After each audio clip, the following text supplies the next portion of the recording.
दर्शकों, ऐसा लग रहा है कि उद्धव ठाकरे की बची हुई राजनीति भी खत्म होने वाली है।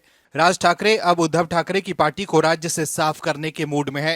राज ठाकरे अब समझ गए हैं कि इस वक्त उद्धव ठाकरे अपने सबसे बुरे दौर से गुजर रहे हैं और यही सही समय है उद्धव की राजनीतिक दुकान पर ताला लगाने का।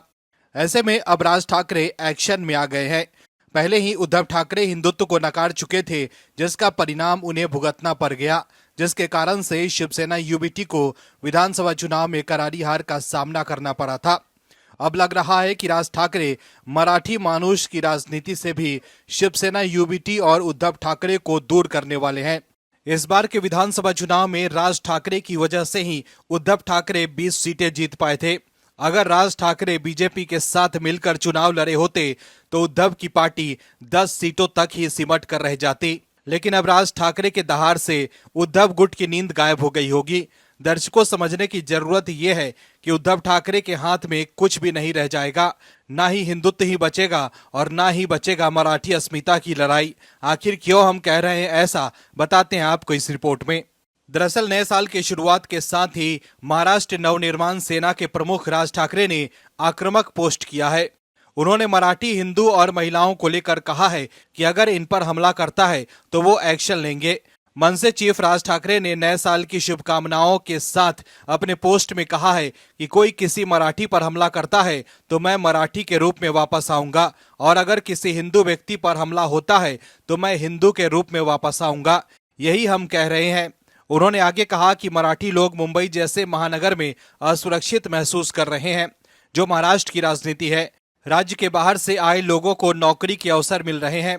बेरोजगार व्यक्ति की कोई जाति नहीं होती, लेकिन उसे जाति का एहसास दिलाकर जातियों में झगड़ा कराना, किसान से लेकर सभी मेहनतकश लोगों की जिंदगी महंगाई से तबाह हो रही है। और लोग इस ओर हर दूसरे मुद्दे के समय महाराष्ट्र नवनिर्माण सेना को याद करते हैं, लेकिन वास्तव में मतदान करते समय पार्टी को भूल जाते हैं।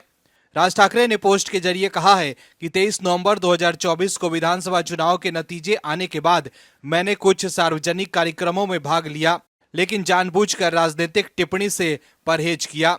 मैं अभी भी इस पर विचार कर रहा हूं कि वास्तव में क्या हुआ था, और मैं जल्द ही इसके बारे में विस्तार से बात करूंगा। लेकिन मेरी महाराष्ट्र के सैनिकों से अपील है कि जो हुआ उसे भूल जाओ। वहीं राज ठाकरे ने पार्टी के कार्यकर्ताओं से चुनाव परिणामों को पीछे छोड़कर आगे बढ़ने की अपील भी की है और कहा है कि वो जल्द ही उनसे बात करेंगे तथा भविष्य के कदम पर व्यापक दिशा निर्देश देंगे। बता दें कि राज ठाकरे की पार्टी शुरुआत से ही मराठी और हिंदुत्व का मुद्दा आगे लेकर चल रही है। वहीं अब साल 2025 में महाराष्ट्र नगर निगम के चुनाव होने जा रहे हैं। ऐसे में राज ठाकरे की फिर एक बार हिंदुत्व और मराठी वाली लाइन चुनाव की तैयारी की तरफ बढ़ती दिख रही है।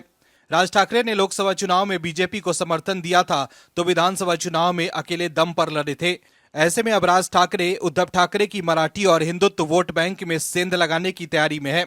विधानसभा चुनाव में हार के बाद महाराष्ट्र के सियासी गलियारों में पुरानी शिवसेना को मजबूत करने के इरादे से राज ठाकरे और उद्धव ठाकरे के फिर से साथ आने की मांग उठ रही है।